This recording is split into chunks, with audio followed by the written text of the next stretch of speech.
আওয়ামী লীগ এখন হয়ে গেছে জম্বি লীগ। জম্বি বুঝেন? কোনো আত্মসমালোচনা, আত্ম উপলব্ধি, অনুতপ্ত না, ক্ষমা চায় নাই। এই আওয়ামী লীগের সাথে কেন সম্পৃক্ত হব? এখন নিরীহ মানুষগুলোকে ঠেলে দিচ্ছে নির্যাতন, অত্যাচারে।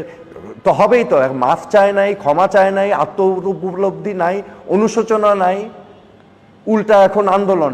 যেখানে আহতরা এখনো চিকিৎসার জন্য প্রোটেস্ট করছে, যেখানে অন্ধ 600 মানুষ এখনো পড়ে আছে, যেখানে 1500 মানুষ প্রাণ দিয়েছে, সেখানে আপনি আন্দোলন করতে বলতেছেন। যারা এই ঘটনা ঘটিয়েছে তারা আন্দোলন করবে।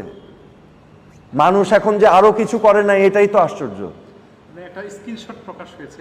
এই যে আমার পদত্যাগ করার পরে আমার পরিবারের উপরে যেই খর্ব নেমে এসেছিল, আমার মেজ বোনের ছেলেকে পুলিশ নির্যাতন করলো, ওকে, আমার পরিবারের উপরে হামলা হলো, আমাকেই তো গায়েব করে দেওয়ার প্ল্যান ছিল।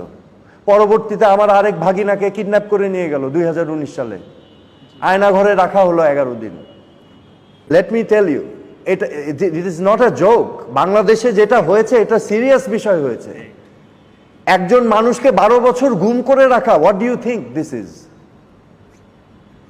এই যে শত শত মানুষ যারা এখনো নিখোঁজ, যাদের লাশ পাওয়া যায় নাই, আবার মশকরা করে বলা হয়েছে যে ইউরোপ যাওয়ার জন্য নাকি ডুবে মরছে। এটা কি হাসি ঠাট্টার বিষয়? একটা মানুষের জীবন, প্রাণ, তার পরিবার, হাহাকার ঘটে গেছে।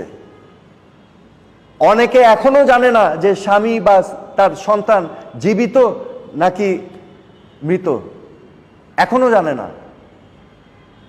তো এটা তো হাসি ঠাট্টার বিষয় না। এখানে serious crimes were committed, crimes against humanity. It's not a joke. যে আপনি আগে প্রতিবাদ করেন না, এটা কি মশকরা করেন নাকি আমার সাথে?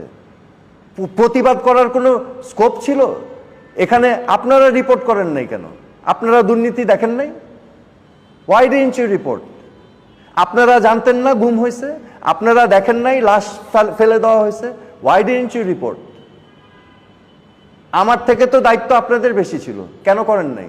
বলেন, বলেন, সত্যি কথা বলেন।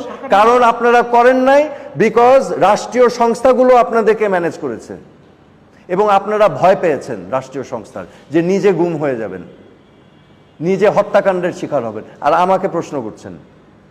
সেইম গেল এটা। ওকে,